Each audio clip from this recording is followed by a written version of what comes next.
Welcome to the Faith Experiment, a self-paced journey into prophecy, history, and the future. Guided by international speaker Robbie Bergen, you'll uncover ancient civilizations, biblical insights, and powerful archaeological discoveries. As you explore each session at your own pace, you'll find answers to life's biggest questions. Why are we here? What's coming next?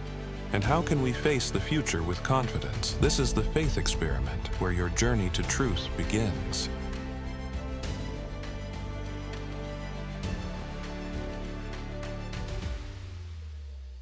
Well, it is super exciting to be here this evening. We are in for a journey of the faith experiment. Now, if you've seen this advertised online or on TV or on radio or in the print and the flyers, you might be asking yourself, what is a faith experiment? I've never heard of such a thing. Those two words seem like oxymorons. Experiment and faith, what's going on?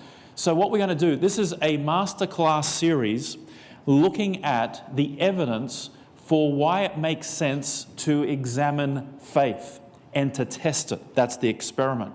So tonight we're going to do the introduction to the whole masterclass series. Tonight is the first part now will be why you should even care about this conversation tonight. That's the first part. And then the second part, we'll start getting into the details and lay a foundation. So each presentation is going to build on the previous presentation.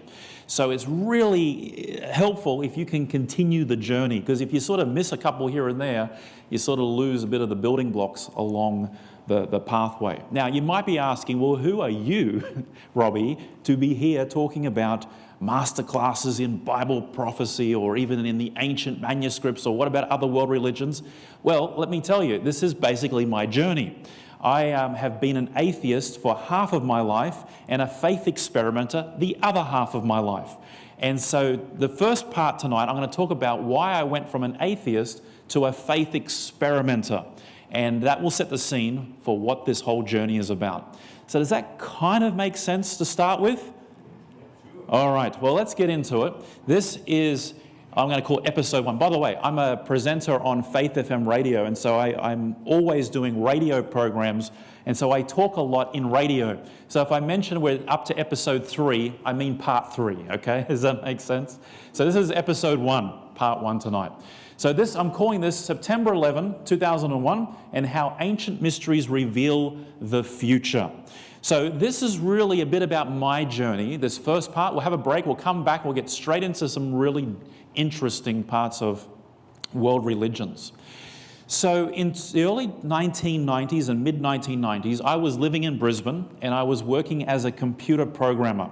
So my background is civil engineering, and then I switched to computer programming and cryptography and finance and these sorts of things in the late or mid to late 1990s. And the world was great in the 1990s. Do you remember that? It seems so much better in the 1990s than it does now. And the reason for it is that everything was new. Technology was sort of on the internet was new, computers in the homes were new. Everything was getting more exciting. Now we're just worn out with the whole thing. We've got our phones, we've got constant bombardment of social media, and we're just oversaturated. But in the 90s, it was all new and exciting. And so in that context, I started, as I mentioned, as a civil engineer. I had no interest in engineering. I wanted to be a programmer from the age of 12. But my guidance counselors at school said, there's no future in Australia with programming. And they said, you need to go to work for NASA if you want to be a programmer. This is the 1990s. Well, little did they know that within about 5 to 10 years, the whole world had changed and went down that space. So I started as a civil engineer. I worked for 6 years as an engineer, designing dams and water reticulation, that sort of boring stuff. And then my life was fulfilled because there was a dot-com explosion with programmers in need for the Y2K bug. Do you remember the Y2K bug? They worried that all the computers were going to end in the year 2000 and banks were going to run out of money and all sorts of things were going to happen. So on the backdrop of that, there was a lot of money to be made in programming. And so I jumped in to the programming space. I worked in mainframes, I worked on desktops, and then eventually to web. So as a result of working in this space, There was a lot of money going around in those days. There was about, the average salary per day, or contractual rate per day, was $700 a day in the 1990s, which was a good amount of money. And so with that money, I was in my early 20s, I just partied, and I partied hard. I went all over Europe partying, and I'd come back. Now, I was one of those guys, I had to go to work with a tie and a white shirt and all that stuff, but as soon as I was out of hours, I was in raving and headed banging and all sorts of crazy stuff. I got a chance to go all over Asia. By the time I was 22, I had these 4 cars. I was working my dream job, and I had a financial investment plan who had told me that if I just buy one house and then live in it for 12 months, then rent it out, and then buy another one with the equity, and then do another one, by the time I'm 35, I can retire. And so at the age of 21, I built my first house. I was engaged. That didn't work out. You'll hear the story later, but that didn't work out. But everything was going great, and the year 2000 came around. So that's the first half of my life. Now, in terms of this faith thing, I was a staunch atheist. Now, the reason I was a staunch atheist was because I went through all the sciences in university, and basically, I remember one day, it was the defining moment in a class, one of our professors was talking about how clouds are formed. And there was one person, he was a Lutheran.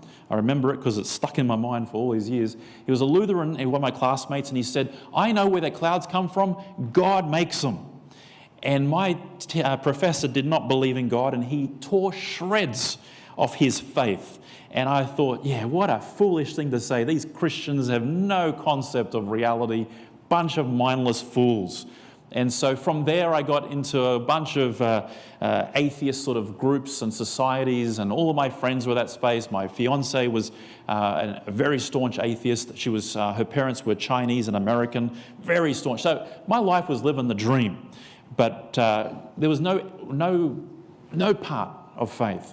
In fact, there was 2 things that I hated as an Australian. I'm sure you probably feel the same too. I hated politics. Are you with me? Yeah. And I hated religion. And I saw just those 2 things as the problems of all our problems in this country and around the world. But in 2001, there were 3 defining moments that happened to me in that state, with all that wealth and all that background, and with that worldview.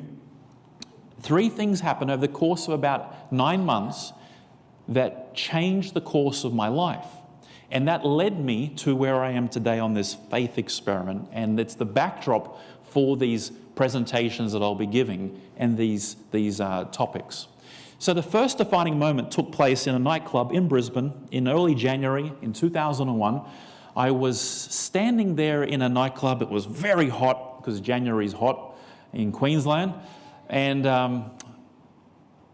the reason I was in a nightclub is I used to be a martial artist, and I used to go to exercise in the nightclub. Because in the nightclub, if you just sort of tap a guy a wrong way, you get exercise with this fist and that elbow and this knee. Do you know what I mean? You get into fights. And so it was my old life. Don't judge me anymore. But you get hot.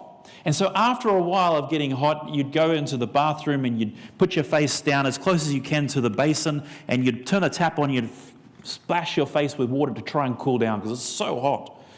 So that's what I did one night, early January. I go in, and this is a bit dull, isn't it? But anyway, you can kind of make out a bathroom there. This isn't the exact bathroom, but it's a similar idea. And I'm there at the basin, and I'm splashing my face. And when you're down like this in front of a basin and you stand up, what's the first thing you look into? Into the mirror. And when I looked into the mirror, I could see in the mirror that there was someone right behind me. I couldn't make out details, but there was someone right behind me. Now, if you are a guy and you are in a men's room and there is another guy standing right behind you, it's not a good position to be in. Are you with me? So I did what any good, sane, logical Australian red-blooded male would do. I turned around to punch this guy. But when I turned around, the guy wasn't there. And I was like, what?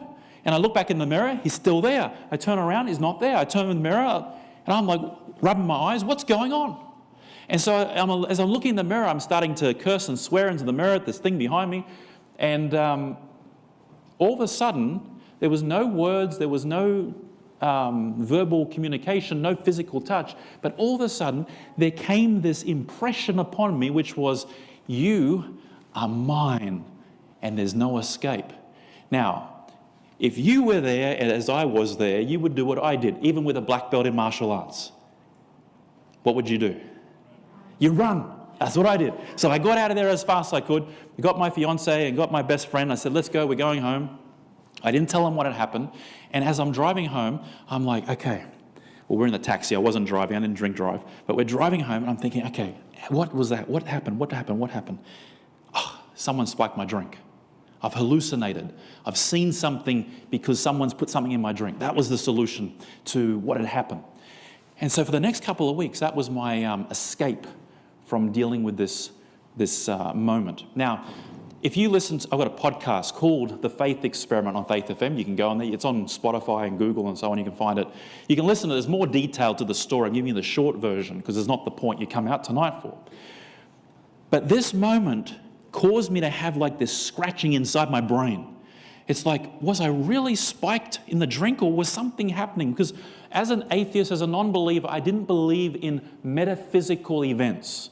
That's something that you can't touch, you can't hit, you can't feel. If it was beyond that, it wasn't real. It was things of fairy tales. And so my solution to this problem, because I'm a programmer, I solve problems, my solution was, I was basically drugged in a drink, and to solve that problem, what I do is I don't drink. So for the next couple of months, I decided I'm not going to drink anything. I'm going to keep going to the clubs with friends, but I'm not going to drink, and that will prove that this was all fake. Does that make sense? So that's how I looked at it. Now, that's how my life existed for the next probably 2 or 3 months, until one night my best friend said, hey, I've had a fight with my girlfriend, and I've got to make it up to her, and I need a double date. Can you and your fiance come out with me to the club so that I don't get all the heat? And I'm like, I'm not going to clubs, I'm not drinking, I'm done, blah, blah, blah. And he's like, nah, come on, come on. Anyway, long story short, he convinces me and my fiance to come out. So we go out, and I said, look, I'm going to drive. I'm not drinking tonight, I'm going to drive. We're at the club, and have you ever been to a club when you're sober? Do you know how boring it is? It is so boring. And you know how ridiculous all the dancing looks? It looks retarded. But anyway, so they're all dancing around, and my fiance's drinking, and my best friend, his girlfriend, and I'm sitting there just waiting for the night to finish. About 4 o'clock it finishes, we get in the car, we're driving home, 4 a.m.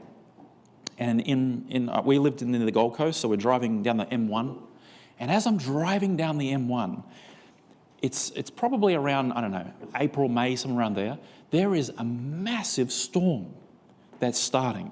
And this storm, it's not rain yet, it's just electrical storm, just lightning. And as I'm driving, now I grew up in Brisbane, we have a lot of good thunderstorms up there, but this was next level. And as I'm watching it, it's like, it starts on one horizon and it sort of splinters across the sky and then ends out in the bay. I said, you know what, they're all passed in the back seat. I'm gonna pull over at about 5 in the morning and I'm gonna look at this thing outside of the car. So I pulled over near a BP petrol station, if you're interested, near Beenleigh, and I get out of the car's running, the headlights are on, they're all sleeping in the car, and I'm standing there looking up, and you see the lightning start there and just crackle. One lightning bolt, crackle, crackle, crackle, crackle, crackle, what seemed like forever, all the way over to the bay. And as I'm standing there just looking at this thing going, man, that is amazing. And that smell, you know, that like negative ions or whatever it is, that smell before a storm hits, right? And I'm just looking at this thing, and then all of a sudden, out of the clear blue sky, I get a thought, not a voice, I'm not crazy, just a thought. And the thought was this: if the world is going to end, it will probably start like this, with thunder, lightning, storm on this scale. Now, when I thought that, I thought, where did that come from? Because I don't believe in the end of the world, never have. Why would I think the end of the world? But while I'm thinking where'd that thought come from, the next thought that comes was, and if there's a God, you're lost.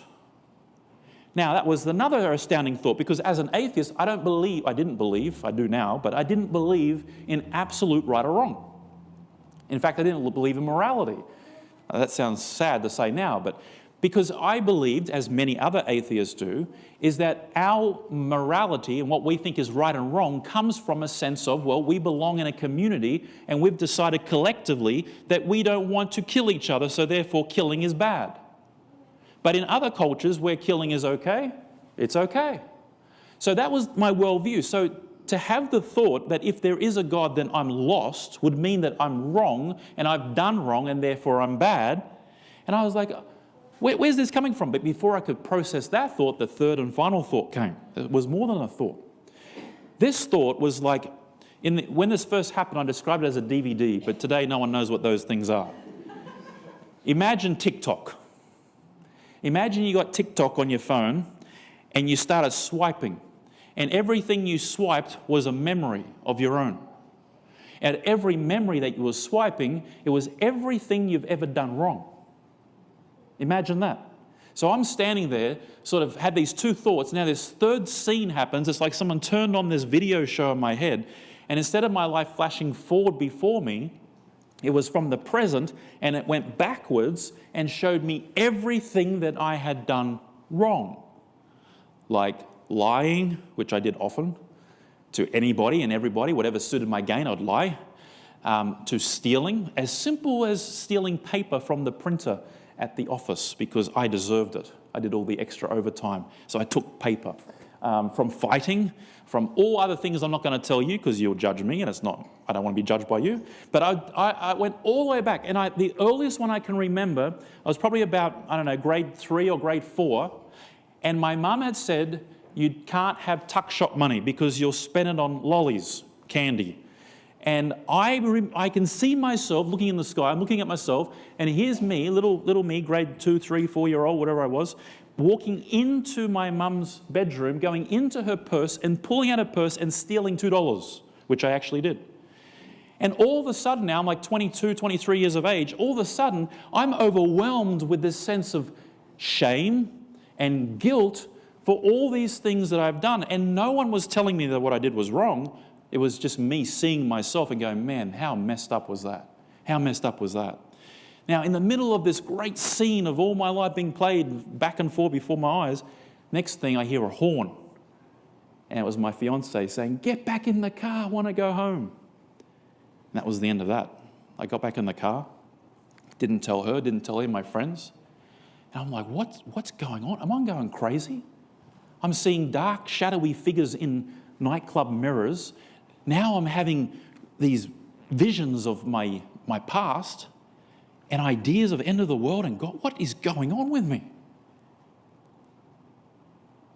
Then a couple of weeks went by. I wake up, I go downstairs, I'm ironing my shirt, get ready for the office, turn the TV on, and all of a sudden, I don't know if this is going to play or not. Yeah, there we go. All of a sudden, this is on the TV. You all saw this, didn't you? Oh, you can turn it down. I don't need the volume. But you all saw this, right? You've seen this. Yes or no? So I'm watching this and I'm like, what is this? This is an amazing special effects movie. I thought it was an ad for a movie because if you remember in the early 2000s and the late 1990s, everything was about the end of the world. All the movies were like Deep Impact, there's going to be an asteroid strike, there's going to be alien invasions. It's just, everyone was doing action movies about the end of the world. And so when I saw that playing as I'm ironing my shirt, I was like, man, those special effects look amazing. So I get in the car, I drive into the office. I'm a programmer working in Brisbane, South Bank in Brisbane. And I get in and everyone's sitting around a computer with dial-up internet watching that. And I'm like, what movie is that? They said, what movie? America's under attack. I'm like, how can America be under attack? So nothing worse than getting a bunch of programmers, problem solvers, sitting around a computer trying to solve international foreign politics from Brisbane. We're all trying to figure out who did it, who had the most logical, reasons to do these things. After a couple of hours, no one was working. My manager said to our team, he said, come on guys, get back to work. So I'm going back to my cubicle, my friend who's also an atheist, he called himself an evangelical atheist. His job was to convert the whole of Australia to believe in nothing. That was his mission. His name was Chris. And so Chris, he was sitting down in his cubicle right next to me, and before he sat down, he said, you know this was all predicted? I'm like, what? He said, September 11 was all predicted. I'm like, what are you talking about predictions? He says, I'll email you. So he emails me from his cubicle across to my cubicle, and he sends me a prediction written by Nostradamus. Now, I don't know if you've ever read Nostradamus or know who he is, but he's seen as a psychic, French psychic from back in the day. And this is what he emailed me. It comes from a book called The True Prophecies of Nostradamus. And this is what it says. So I'll zoom in. It says, the sky will burn. So this is for real Nostradamus. This is what it says. It says, the sky will burn at 45. Let me see if this thing works. Here we go. The sky will burn at 45 degrees latitude. Fire approaches the great new city. Immediately a huge scattered flames leap up. Within months, rivers will flow with blood. The undead will roam for a little time. So I stood up, looked over the cubicle. I said, you're an idiot. And he stood up and says, you don't see it? Like all like mystic. I'm like, who are you? You're Chris. And he's like, you don't see it? Watch this. The sky will burn. Fire. I'm like, come on. He said, but wait, there's more. At 45 degrees latitude. Look on the map. It's about 46 or something degrees where New York City is. He says, see? I said, well, that's not the same. He says, close enough. And then he continues on. Now, he's an atheist. He doesn't believe in this stuff. I'm like, what is happening to my universe? Everyone's gone nuts. He reads on. He says, fire approaches the great new what? City. What city was it? New York City. I'm like, come on. He says, immediately a huge scattered flames leaps up. Within months, rivers will flow with blood. He says, we're going to war. We're going. I said, no, duh. Any idiot can tell that America is going to go to war. That's no. He says, watch. Well, there's more. He says, the undead will roam the earth for a little time. And he says, then the zombies are coming. And then he starts laughing and laughing and laughing. He didn't believe it. He was using it as bait towards me to see if I was gullible enough. And I didn't fall for it, but I didn't respond how I should have. I should have just wiped it all off as a bunch of foolishness. Chris doesn't know what happened to my life after that day. But what he said, not this. He was using this as a joke. He was trying to get a bit of mileage in office banter. But he said something that got me to think. Not the way I think now, but it put me on this path. This is what he said. He said, the events of the present were predicted in the past. Do you see that? Now, I'm a programmer, and programmers look for one important thing: patterns. Patterns. And you have to have at least 3 instances of something to have a pattern. So I'm sitting there in the late 2001, early 2002, and I'm thinking to myself, were these 3 things all connected? Some things in mirrors, thoughts and playbacks of thoughts in movies in my head in the storm, and this idea that, is there a possibility that the present was revealed in the past? Now, after September 11, the world changed, as you know, well know. We still live in a changed world. Immediately after the United States declared a war on an invisible army, enemy/army, a war on terror. At the time that the war on terror was announced, the longest military conflict had been Vietnam. The war on terror would be more than 3 times as long as Vietnam, eventually. We didn't know it then, but it was catastrophic what was happening in the world at that point. Do you know what happened on the next day after September 11 here in Australia? I'll remind you. Ansett went bankrupt. And it was connected, there's a lot of other events connected to it, but because of what took place on September 11, the next thing we know, we lost an airline here, Ansett. And then in the United States, we started hearing about anthrax being mailed out. It was just a state of terror. Everyone didn't know what was happening. And then within a couple of months, an invasion of Afghanistan and Iraq and Afghanistan happened.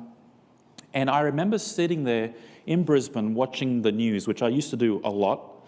I used to think I was, keeping abreast of world events. But something got my eye. I don't know if you remember the time back then, but you'd sit there in the evening. You can still watch the clips on YouTube. It's like the archive of our lives now. You'd sit there and watch, say, Channel 9, 7, 10, didn't matter, pick a station, the news. And they would show in one segment George Bush or one of the leaders of the Secretary of Defense, the Secretary of State, didn't matter, one of them, any of them. They'd get up and they'd do their speech and rally everybody up behind them, and then they'd say this: God bless America and God bless our troops. They'd have it on the news. And I used to sit there thinking, who is this God that the American president, the American Secretary of State, the American Ministry of Defense, who is this God that they're invoking as to bless their country like they're someone special compared to Australia? Why isn't he blessing Australia? Why not China? Why is it America? Why is their God blessing them and blessing their troops? Now, while you're thinking that, you'll wait 2 seconds, there'll be another news report on the same evening, and it'll be Osama bin Laden or one of his cronies, at least that's what we're told, and you'd see a picture, same picture. Google it, you'll see it. He'd be always down like this on a knee in the desert somewhere with an AK-47 in the desert, just unloading rounds. And then you'd hear, Allah Akbar, Allah Akbar, which means God is great, God is great. So in the one news article or report, bulletin, you would have God of the Americans being invoked to bless the God of America and support and protect their troops. And then in the next segment, you'd see the Allah or the God of the Middle East being invoked to wipe out the enemy, death to the infidels, death to the Americans. And I would sit here in Australia as an atheist and go, we're in a religious war. It's the battle of the gods. Which God will win? So this got me thinking, what if these world religions are actually the problem in bringing about our own demise as humans? What if these Americans with their Christian views are actually self-fulfilling their own beliefs? As equally, the fanatical Islamic people are fulfilling and self-fulfilling their own beliefs. They think there's going to be a day of judgment and day of reckoning. Maybe they're going to create their own. These guys think there's going to be an end of the world. Maybe they're bringing it on themselves. So then I decided, let me understand what these world reviews and worldviews and religions believe. So I went on this quest to understand the big four. I looked at a whole lot more than this, but this is the big four. We've got Islam, we've got Hinduism, Buddhism, and Christianity/Judaism. And so to understand this, I went on a quest and I bought all of their religious texts. I studied with their religious leaders and gurus in terms of the Quran, or whether it's the Vedas, the Hindus and the Buddhists, and then the Christians. And what I found was astonishing. Every one of these worldviews believe that their view of the world is the right view. Surprised? Of course not. It would be stupid if you were a Muslim and you thought you had the wrong view of the world, wouldn't it? Equally for the Christian or the Buddhist or the Hindu. And so that was the first thing. They all think they're right. I'm an atheist. I think they're all wrong. But as I look at what their beliefs are and what their teachings say, has anybody ever read the Quran from cover to cover? Okay, just a couple of you. How about the Vedas? That's the teachings of the Hindu faith. No one? How about the Buddhist Bible? No. Anyone read the Bible? A couple of you? All right. So I want you to picture this. I want you to picture you've gone into the world's largest library. In the old days, like a long, long time ago, the biggest library in the world was the Library of Alexandria in Egypt, northern Egypt. Millions of books or scrolls or parchments. The biggest library today is, I don't know, maybe it's Library of Congress, who knows? But imagine the biggest library in the world. How many books do you think there are? Just give me a guess. It doesn't matter what the number is. Just give me a big number. How many books do you think there are in the whole world? Let's make it easy. How many books? Okay, let's say 100 million. How many of those books do you think the author of the book says it's written by God or a God? Out of 100 million books, how many books do you think claim to be written by some sort of divine entity? 20 million? That's a good guess. Anyone else? This is an auction. By the way, if you journey with me for these masterclass series, you'll know I love to have talking and feedback and interaction. So so 20 million. You say 20 million, yes. Anyone else? Higher or lower? 1. Anyone else? 15. All right. You would think over the whole history of the whole planet, if you collected all the books and put them all in a room, you went through every single book, and you'd say, now which ones? Let's put a classification here, a big pile of books here that claim to be written by a deity, and ones over here not claim to be a deity. Let's divide them by those two categories. The same way you could do male or female, or fiction and non-fiction, or romance or action. You get the idea? So there's two piles. Ones that claim to be written by a divine entity, and those that don't. I think I had the other way around before, didn't I? But anyway, you get the idea. Let me get to the point. Of all the books ever written on the planet, there are only 2 that claim to be written by a divine or inspired by a divine source. Only 2. Isn't that remarkable? I would have thought there would be a lot more. But there's only 2. Now, here are 4. But only 2 of these actually claim to be written by a divine entity. One is the Quran. The Quran claims that it comes from Allah, which is, God in Arabic.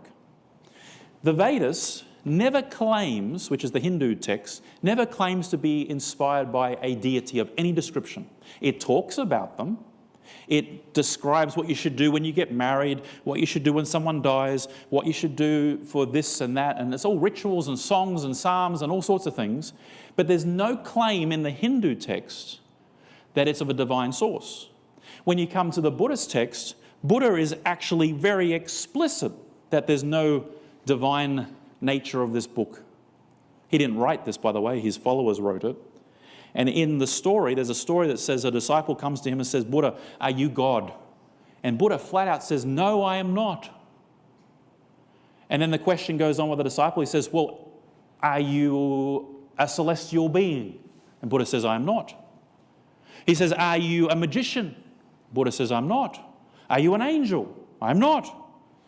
So finally the disciple gets frustrated and says, well, Buddha, what are you? And Buddha's response, it's kind of comical. He says, I'm awake.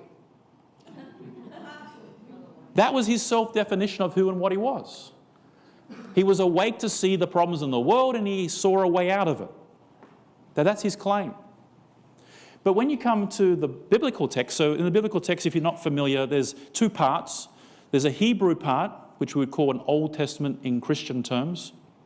And then there's the New Testament, which is the Greek part, 2 different parts.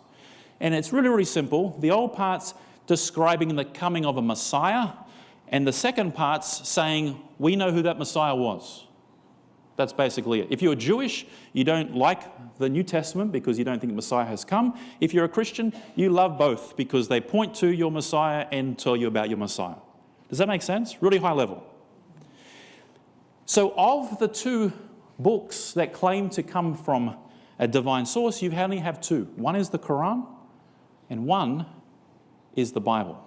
Does that make sense? So I'm reading this and studying this stuff as an atheist. I'm going, well, isn't that interesting? Because our war on terror is between the people who believe this and the people who believe this. So I went deeper. It was a rabbit hole, but it's deeper. When you open up the Bible, you'll come, so I read the whole thing from cover to cover. It took me a long time. It's a very thick book. The Quran's actually quite small to read compared to the Bible. But I read it. And as I'm reading it, I came across this passage. And this is fascinating. Watch this. This comes from a scroll called the Scroll of Isaiah, who is held up as a prophet in the Jewish times. And in chapter 26 of the book, I want you to notice what it says. I'll zoom in verse 9. Now, I don't know what your beliefs are tonight. You're coming to check this out. Great, cool. Maybe you're a staunch atheist and you want to find an argument here. Cool. Maybe you're a Hindu. Awesome. Maybe you're a Buddhist. Doesn't matter. Maybe you're a Christian. Great. Doesn't matter what your view is. I want to just talk from how this text is talking. This text is written by a guy called Isaiah, and Isaiah is claiming that he is writing on behalf of God. Now, when they say God, they're saying Yahweh or Jehovah. There's different names. Elohim is another one. There's all different names for the God of the Old Testament, but it's essentially the same. It is the same person or same being. And in this passage, the author, so Isaiah, is claiming that this is Yahweh speaking. Are you with me? So you don't have to believe it, but this is what it's claiming, okay? Here's what it claims. It says, remember the former things of old. So this is supposed to be God speaking. God is saying, remember the past. So the former things of old is the past. So remember the past. Why? This is why. Because I am what? God, and there is what? No other. So the author of this text is claiming that they're saying it's attributing it to God. And that author, God, is saying, listen, there is only one God, okay? And this is what it says. There's no other. And then he says, I am God, and there is none like me. Now, that is a huge and bold statement. Buddha never made this statement. The Hindu text never made this. In fact, you can read any other literature in all the planet. No other literature makes a statement like this. No other claim like this. Only the Old Testament. So the Old Testament comes down and says, the author of this text, it's not just that he is a God of many. He is the only God, and there's no one else even close to who and what he is. Now again, you don't have to believe any of that, but that's the claim. Does that make sense? All right, so watch this. Now, if you were a programmer, let's just pretend you're Robbie for a second, and you like to solve problems, you like to investigate and try and understand things and fix things, then let me ask you this. If I was to say to you tonight, Robbie is God and there's no one else like me, what would your first response be to me besides saying you're an idiot? Get out of here? Prove it. What did you say? Prove it. Prove it. That's what I'd say. If you said, hey, I'm a billionaire, I'd say what? Prove it. Hey, I'm super strong. What would you say? Prove it. If whatever I'm so smart. Prove it. I can read books faster than anyone. Prove it. If you make a claim, we expect a proof for the claim. Does that make sense? So here is an amazing statement in the Bible. It makes the claim that the author is God and there's no one else like him. He is God and there's no one like him. Okay? It repeats it twice, which in Hebrew is basically saying it's fact. If I say it once, it's important. If I say it twice, it's fact. If I say it 3 times, it's going to happen. That's how Hebrew is right. Okay, so if we go, he's made a claim here, the logical conclusion from the person hearing the claim should be, well, prove it, right? Look at the next verse. This is why this got me as a programmer, because the next verse is declaring the end. This is God now. He says, declaring the end from the beginning. Now you might say, what on earth does that mean? If this is the beginning of time, and that's the end of time, if I declare the what? If I declare the end, so I'm going to declare the end from the beginning, that means I'm going to tell you the future before it happens. Watch this. From ancient times, that's the past, things that are not yet. What's that? That's the future. So, and then he says this, saying, my counsel, that's what he's talking about here, the declaration, it shall stand. Meaning, what I speak in the past about the future, it will stand and no one can make it fall. Which basically means this.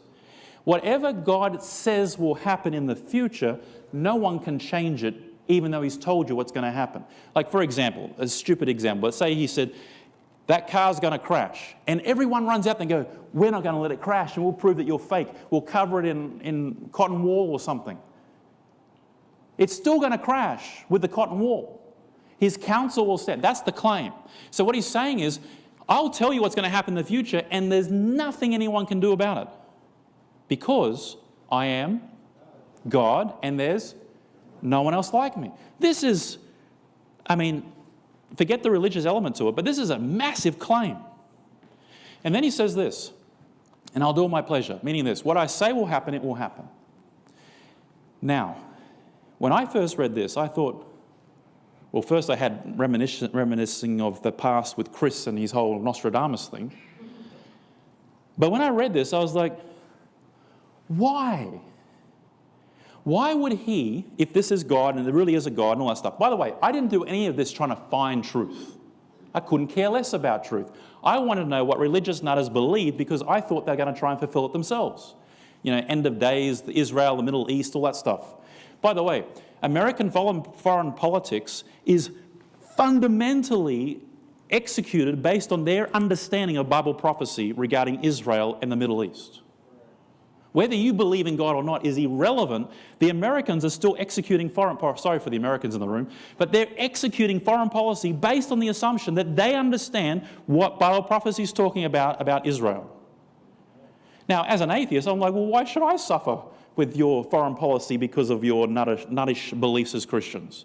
So my quest that I'm sharing tonight is not based on a search for truth. Robbie really wanted to be one with truth and part of the unit. No, I couldn't care less. If you listen to my podcast on there, I tell you how I had a big financial loss because of September 11. And I wanted to protect my financial interests by understanding what was coming next.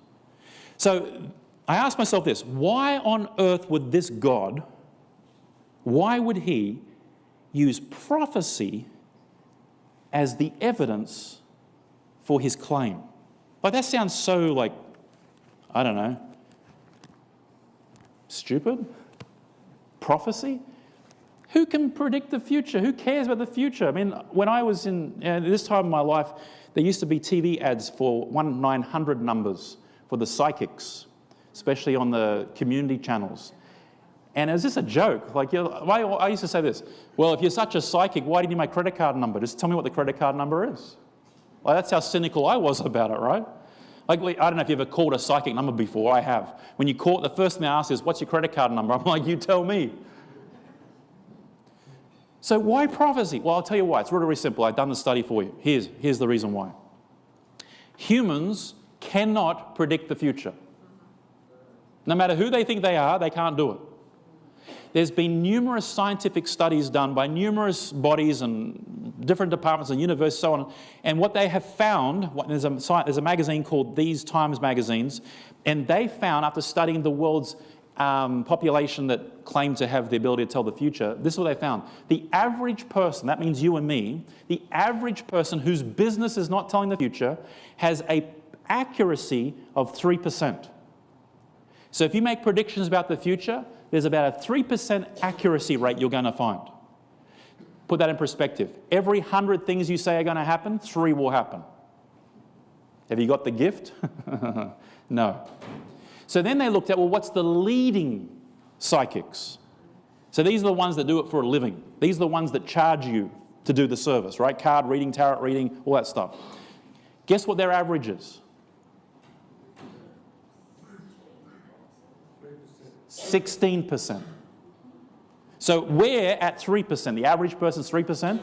The leading experts, the ones who do it for a living, they're 16% accurate. So that means for every 100 that they give, 16 happen. That's much better than 3, isn't it? But it's still not 100%. So God makes this point in this passage. I'm going to do something that humans can't do to prove that this book was not written by humans. I'm going to tell you what's going to happen in the future because humans can't do it. And because it's going to happen, because my counsel will stand, that will be the evidence for my claim. Does that make sense? Mm-hmm. So, based on that, we're going to have a break in just a second. What I found was that the claim is testable. Because if someone says, this is how you'll know I'm so wealthy, I'm going to do X, Y, Z. Well, if you don't do X, Y, Z, I've just been able to prove through your own claim and own evidence that you're a fraud, right? So that's what we find. With this claim that there is only one God and the God of the Bible is Him, the evidence for that claim is, I'm going to tell you what's going to happen before it happens. So now, all we need to do is look at all the things that it claims are going to happen and prove that they didn't happen. Because that will prove that the claim is false. Does that make sense? It's really simple logic. Because I'm an atheist, I didn't care about trying to prove it, like some of you are probably trying to do as Christians, trying to prove that God exists. I couldn't care. I'm trying to prove he doesn't exist, using his own book. So, when you start getting those books back on the table again, of the worldviews, which ones claim a divine author, which ones have an evidence for that claim, and which ones have prophecy, which is prophecy, if you're not familiar with, is just the term that's used to claim that something's going to happen in the future. That's all prophecy means, okay? So let's put a little matrix here. If you look at Islam, Islam claims it comes from a divine author. But the unique thing with Islam is, in the Quran, there is zero evidence, or not evidence, sorry. There's zero evidence given to support the claim.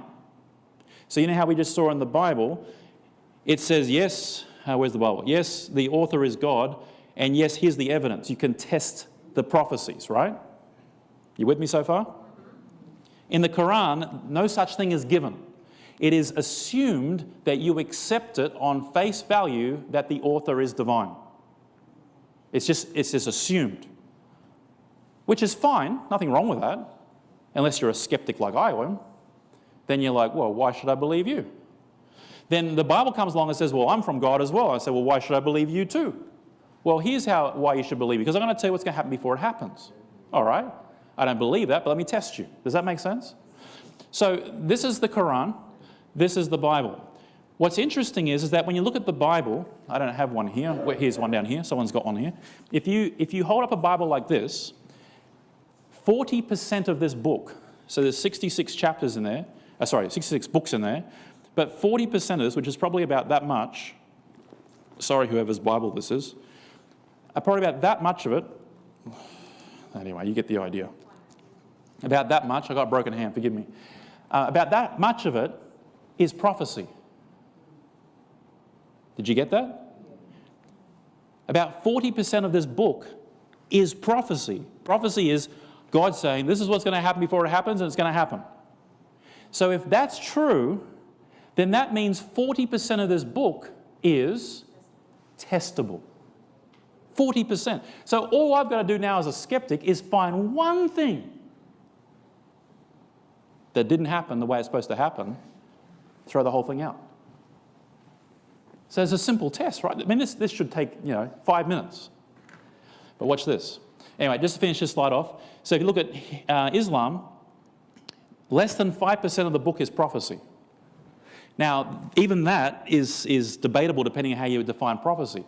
For example, if I said to you, tomorrow it's going to rain, the next day will be sunny, the day after that will be rainy. That's prophecy, right? I'm predicting what will happen in the future. But if I said to you, in a month from now, the world will explode and you'll all die. Is that also a prophecy? That is, because I'm predicting what's going to happen in the future. But of those two, which one can you test? You can test the first scenario, because the second scenario, by the time you test it, you're dead. Right? So that's the equivalent with Islam. Islam's prophecies are things like this. On the day of judgment, the infidel will die. Okay, cool. How can I test that one? The assumption is that you're scared out of your wits to become a Muslim so that you don't die on the day of judgment. Does that make sense? So it is technically prophecy, but it's not the kind that you can actually experiment with. Does that make sense? Now, there are some equivalent in the Bible, but the vast majority is not like that. The vast majority is more like that scenario of something's going to happen, and then you'll see it for what it is. Now, in Hinduism, there's no prophecy, there's no claim for its authorship. In Buddhism, the same thing, and in the vast majority of all other literature, whether it's the Aztec texts from South America, some of the tribal texts from Africa, some of the texts in Asian religion outside of Buddhism, similar. There's no prophecy. So I shifted my focus then to the book that has the prophecies. In the Bible, so that's the Old and New Testament together, there's 1,817 prophecies. So that means that there are 1,817 opportunities to test it. So this is where I get faith experiment. Let's experiment with these prophecies. Now, we're going to wrap this up and have a short break, and then we'll come back and look at one of these predictions. But let's end with this thought. when we're zooming in on this idea of, is there anything to the possibility that there's something bigger than us? You basically have two options. You can take the view of, well, I assume that because it says it's from God, I accept it. You can take that option. If you're talking to me as an atheist, I would have said you had simple faith or blind faith, meaning that your faith was just based on what someone told you should have faith on. The other option is that you follow the trail as far as it takes you until you can prove that it doesn't exist anymore, or something supernatural happens. So when I look at these worldviews, you basically end up with this problem. There's only one to explore. Even though I've explored them all in great detail, there's really only one to explore, and that's the biblical text. Because the other ones don't give you anything to follow as terms of testing, in terms of where's that trail take you. So when we look at this idea of prophecy, which we'll examine more in detail in just a second in the next session, there's two things that prophecy, you have to understand about prophecies and the sources of prophecy to understand whether or not it passed the test, basically. Here's the two things. One, is it historically accurate? And I'll unpack that more in the next session. And the second thing is, does the source of prophecy have a proven track record of dependable predictions? What do I mean by that? So remember in the example that you and I, our average accuracy will be how many percent? 3. If you go to the leading ones at 16, so 16 out of 100 will be accurate, but does that give you confidence that there's a proven track record of dependable prediction? Not at all. So the same thing should apply when we're experimenting with faith. If the faith claims, I've got prediction rate here, it should be 100% because I'm God, and we start looking at it, but the accuracy is not dependable, then we've got a problem. So we're going to unpack these two things in the next section. But here's what I'll leave you with. So I got to the point about 3 years into this journey with basically two options. Either this whole thing is just a great big hoax, the spiritual, supernatural business. It's a complete hoax. It's, someone spiked my drink, or someone subliminally programmed me to think of all the bad things that I did. Whatever. It's either a hoax or it's supernatural, metaphysical, outside of my realm. It's one of those two options. I'm going to suggest, on the basis from the outset, that there is evidence to show that this stuff is supernatural. That's what I'm going to show over the next couple of masterclass sessions that we'll have. So what happens next? We're going to have a break right now. When we come back in about 5-10 minutes, we're going to unpack one of the 1,817 prophecies. Just one.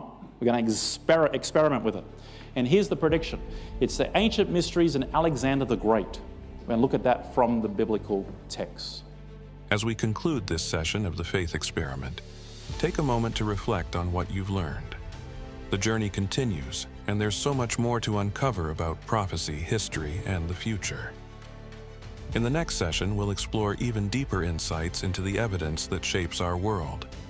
Feel free to move at your own pace, revisit key concepts, or dive straight into the next lesson. Remember, this journey is yours. Keep seeking, keep discovering, and keep moving toward the truth.